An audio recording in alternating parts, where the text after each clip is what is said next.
Halo teman-teman semua, perkenalkan nama saya Vita Sofia Yakob dengan NIM 2021-76058.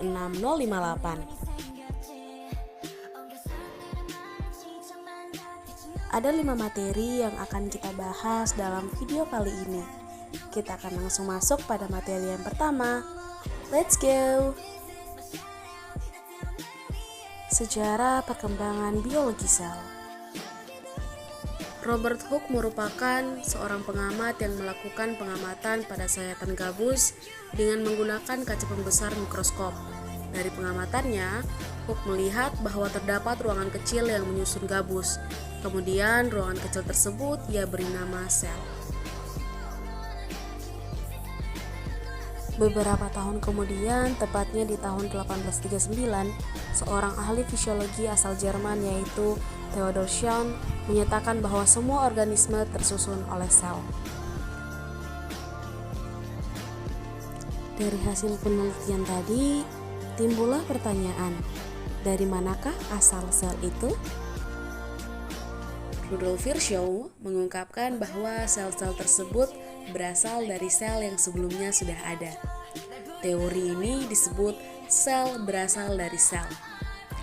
Istilah sel berasal dari sel ini kemudian diperkuat dengan berbagai penelitian milik ahli mikrobiologi asal Prancis yaitu Louis Pasteur.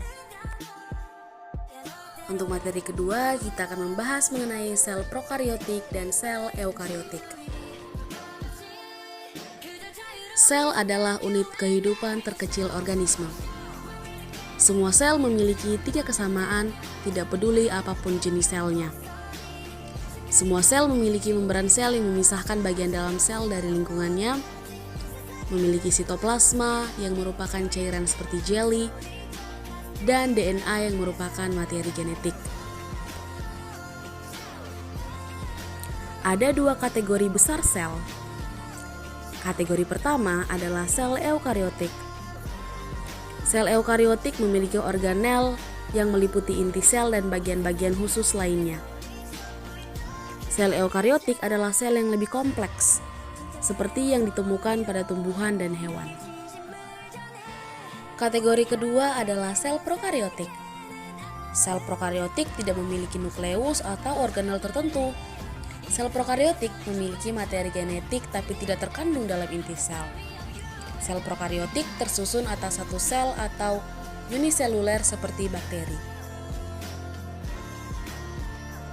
Struktur dan fungsi membran plasma.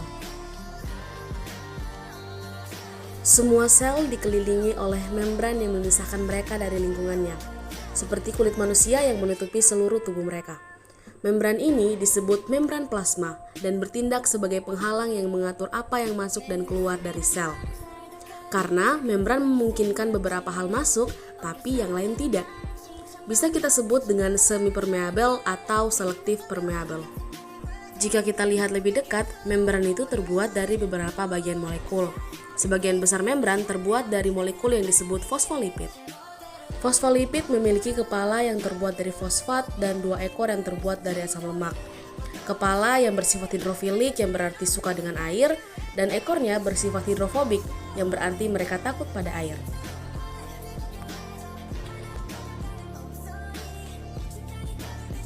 Karena sifat-sifat ini, fosfolipid membentuk 2 lapisan yang dikenal sebagai bilayer fosfolipid, dengan ekor hidrofobik saling berhadapan dan kepala hidrofilik menghadap lingkungan eksternal berair dan sitoplasma berair di dalam sel.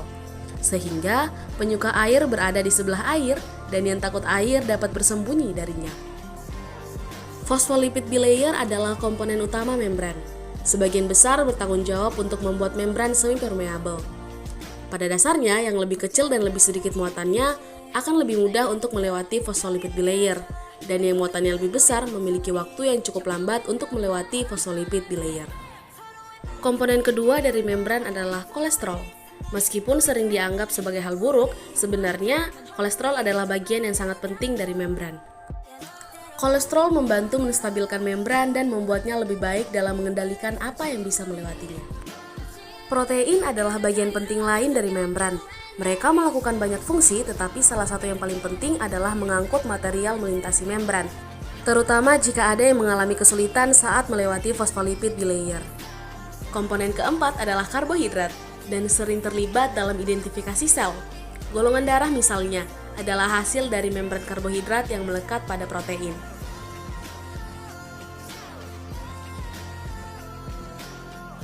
Semua komponen ini bekerja sama untuk membuat membran plasma yang mengelilingi semua sel.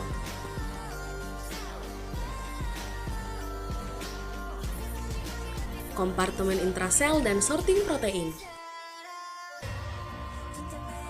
Dalam sel prokariotik terdiri dari satu kompartemen, yaitu sitosol, yang diselubungi oleh membran plasma. Pada sel eukariotik, sel terbagi menjadi membran-membran internal. Sebelum sel eukariotik membelah menjadi dua, sel tersebut harus menduplikasi semua organela bermembran. Sehingga semua organel berasal dari organel yang terbentuk sebelumnya yang tumbuh dan membelah. Pertumbuhan organel membutuhkan lipid dan protein untuk membentuk membran baru. Meskipun sel tidak membelah, protein harus secara tepat dan terus-menerus dikirim ke organel-organel, sebagian untuk diekskresi dari sel yang lain untuk menggantikan protein organel yang sudah terdegradasi. Untuk organel seperti mitokondria, kloroplas, peroksisom, dan nukleus, protein dikirim langsung dari sitosol.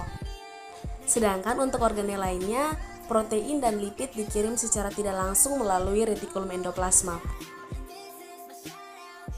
Topik terakhir yang akan kita bahas adalah siklosel dan apoptosis. Siklosel menggambarkan urutan pertumbuhan dan pembelahan.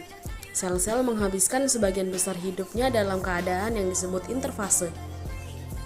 Interfase memiliki 3 fase, yaitu G1 atau yang biasa disebut dengan pertumbuhan pertama. Di G1, sel tumbuh dan melakukan fungsinya sampai berhenti membelah. Yang kedua adalah sintesis atau membuat. Kopi DNA sedang dibentuk pada fase ini. Fase ketiga adalah G2 atau pertumbuhan kedua. Pada fase ini terjadi persiapan lebih lanjut untuk pembelahan. Interfase diikuti oleh pembelahan sel yang memiliki fase M.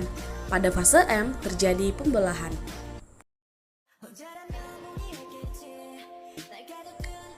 Apoptosis adalah kematian sel secara terprogram yang terjadi secara normal selama proses perkembangan dan penuaan semua jaringan tubuh. Pada keadaan ini, fungsi apoptosis adalah untuk mengangkat sel yang rusak, mencegah sel menjadi lemah oleh karena kurangnya nutrisi, dan mencegah penyebaran infeksi virus.